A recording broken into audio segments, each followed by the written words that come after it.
بسم اللہ الرحمن الرحیم۔ مدینہ منورہ میں گردنواں کے ایک ڈیرے کے قریب ایک عورت فوت ہو گئی۔ دوسری اسے غسل دینے لگی۔ جب غسل دینے والی عورت کا ہاتھ مری ہوئی عورت کی ران پر پہنچا تو اس کی زبان سے نکل گیا، میری بہنوں۔ جو دو چار عورتیں ساتھ بیٹھی ہوئی تھیں ان سے کہنے لگی، یہ جو عورت آج مر گئی ہے اس کا تو فلاں آدمی کے ساتھ خراب تعلقات تھے۔ جب اس نے یہ کہا تو قدرت کی طرف سے گرفت آ گئی اور اس کا ہاتھ ران پر چمٹ گیا۔ جتنا کھینچتی ہے وہ جدا نہیں ہوتا، زور لگاتی ہے مگر ران ساتھ ہی آتی ہے۔ کافی دیر لگ گئی۔ میت کے گھر والے کہنے لگے، بی بی جلدی غسل دو، شام ہونے والی ہے، ہم نے جنازہ پڑھ کر اسے دفنانا بھی ہے۔ وہ کہنے لگی، میں تمہارے مردہ کو چھوڑتی ہوں، وہ مجھے نہیں چھوڑتی۔ رات ہو گئی مگر ہاتھ یوں ہی چمٹا رہا۔ دن آ گیا پھر بھی ہاتھ چمٹا ہوا تھا۔ اب مشکل بنی تو اس کے گھر والے علماء کے پاس گئے۔ ایک مولوی صاحب سے پوچھتے ہیں، ہاں مولوی صاحب، ایک عورت دوسری مردہ عورت کو غسل دے رہی تھی، اس کا ہاتھ اس میت کی ران سے چمٹ گیا، اب کیا کیا جائے؟ وہ فتوی دیتا ہے، چھری کے ساتھ اس کا ہاتھ کاٹ دو۔ غسل دینے والی عورت کے گھر والے کہنے لگے، ہم تو اپنی عورت کو معذور نہیں کرنا چاہتے اور ہم اس کا ہاتھ نہیں کٹنے دیں گے۔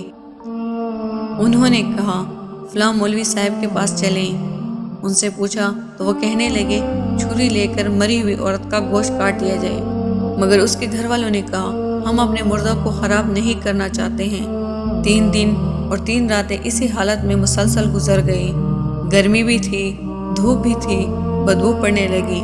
گرد و نواح کے کئی دیہاتوں تک خبر پہنچ گئی۔ انہوں نے سوچا کہ یہاں پر یہ مسئلہ کوئی حل نہیں کر سکتا، چلو مدینہ منورہ میں جاتے ہیں۔ وہاں حضرت امام مالک رحمۃ اللہ علیہ قاضی القضاۃ کے عہدے پر فائز تھے۔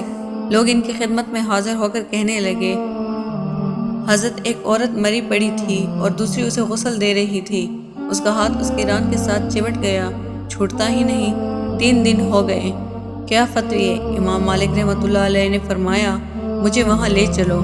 وہ وہاں پہنچے اور انہوں نے چادر کی آڑ میں پردے کے اندر کھڑے ہو کر غسل دینے والی عورت سے پوچھا، بی بی جب تیرا ہاتھ چمٹا تھا تو نے زبان سے کوئی بات تو نہیں کہی؟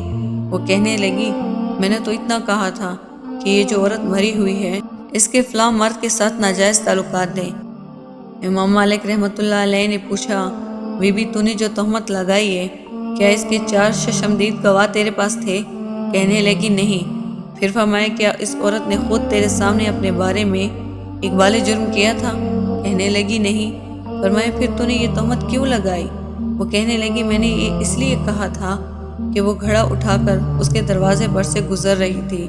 یہ سن کر امام مالک رحمۃ اللہ علیہ نے وہیں کھڑے ہو کر پورے قرآن میں نظر دوڑائی، پھر فرمانے لگے، قرآن پاک میں آتا ہے، جو لوگ پاک دامن عورتوں پر تہمت لگائیں پھر 4 گواہ لے کر نہ آئیں، ان کو 80 کوڑے لگاؤ۔ چونکہ تو نے ایک مردہ عورت پر تہمت لگائی ہے، تیرے پاس کوئی گواہ نہیں تھا۔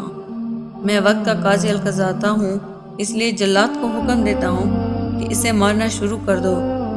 جلاد نے اسے مارنا شروع کر دیا۔ وہ کوڑے مارتا جا رہا تھا، 70 کوڑے مارے مگر یوں ہی ہاتھ چمٹا رہا، 75 کوڑے مارے مگر ہاتھ پھر بھی وہیں چمٹا رہا، 79 کوڑے لگے تو ہاتھ پھر بھی نہ چھوٹا، اور جب 80 کوڑا لگا تو اس کا ہاتھ خود بخود چھوٹ کر جدا ہو گیا۔